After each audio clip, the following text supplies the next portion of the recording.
Bismillahirrohmanirrohim. Alhamdulillah. Vassalatu vassalamu ala rasulillahi Muhammad va ala alihi va ashabihi ajma'in. Amma ba'd. Assalomu alaykum va rahmatullohi va barakatuh. Azizlar, yana bugun sizlar bilan birgalikda muhim bir mavzu haqida ozgina suhbatlashamiz. U ham bo'lsa, arab tilini nima uchun o'rganish kerak? Bu o'zi chuqur mavzu, lekin siz azizlarga bu narsa xulosasi bilan, ya'ni qisqa ravishda yetib borishlik uchun iloji boricha uni qisqartiramiz. Arab tili nima uchun o'rganilishi kerak? Birinchidan, islom dini uchun o'rganilishi kerak. Sabab nima? Sabab Qur'oni Karim arab tilida. Qur'oni Karim arab tilida va hadislar hammasi arab tilida. Siz Qur'oni Karimni tushunaman, Allohning kalomini tushunaman desangiz va tafsirlarini o'qib tushunaman desangiz, albatta arab tilini o'rganmasdan buni ilojisi yo'q. Boshqa tarjimalarda o'qing yoki diniy ma'ruzalar tinglang. Sizga foydasi bor. Lekin o'ziz, aynan siz talab ilm arab tilini o'rganib, uni qonun qoidalarini mustahkam bilib, ustozni oldida so'zma-so'z Qur'onda foil, maf'ul tarkiblari bilan chiqarib, buni jar majrurlarini olib borib, shunday o'ziz ma'no aytganingiz qayerda-yu, bir tarjimani o'qib olganingiz. To'g'ri, bu ham foyda. Lekin siz uchun qalbingizga yetib borishlik uchun bu tilni o'zidan tushunsangiz, ana o'shanda maqsadga erishasiz. Ya'ni nima uchun o'rganaman desangiz, demak Qur'oni Karim arab tilida. Shuning uchun o'rganamiz. Va namozlarni bilamiz, o'zimizning tilimizda zikrlarni qilib bo'lmaydi. Namozda arab tilida Bismillahirrohmanirrohim, undagi sanolar, suralar hammasi arab tilida o'qilinishi kerak. Va shu o'qigan narsalaringizni siz tushunishligingiz uchun ham arab tili siz uchun kerak. Zikrlar, ba'zi bir zikrlar bor, uni o'zimizning tilimizda aytishingiz durust bo'lmaydi. Shuning uchun ham masalan azon arab tilida, zikrlar, namozdagi zikrlar va boshqa zikrlar arab tilidagina Allohning huzurida qabul bo'ladigan zikrlar bor. Shuning uchun ham arab tilini nima uchun o'rganish kerak desa, birinchidan islom dini uchun o'rganilishi kerak.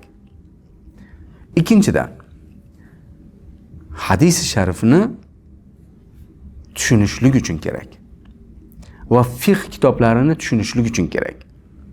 Qur'on tarjimalari va tafsirlari baribir ham to'liq sizga. Arab tilini o'zini tilidan siz anglab, uni lug'atlarini o'rganib, uni balog'iy tomonlarini o'rganib, tushunganingizchalik, siz o'zingiz tushunganingizchalik sizga bu narsani bera olmaydi. Bironta tafsir, bironta tarjima to'liq ma'nosini ifodalay olmaydi. Illa agar o'zingiz arab tilini chuqur o'rganib, tushunsangiz, balkim u tarjimalardan ko'ra siz yaxshiroq tarjima qilishingiz mumkin. U tafsirlardan ko'ra siz yaxshiroq tushunishingiz mumkin. Chunki bu fahm Alloh bergan. Sizdagi fahm unda yo'q, undagi fahm sizda yo'q. Agar siz bu arab tilini yaxshi o'rganib turib, Qur'oni Karimni o'qisangiz va uni tadabbur qilsangiz, ana unda sizda qanday ochilmagan joylar ochiladi, Alloh biladi buni. Ikkinchidan, hadis va fiqh ilmlari uchun.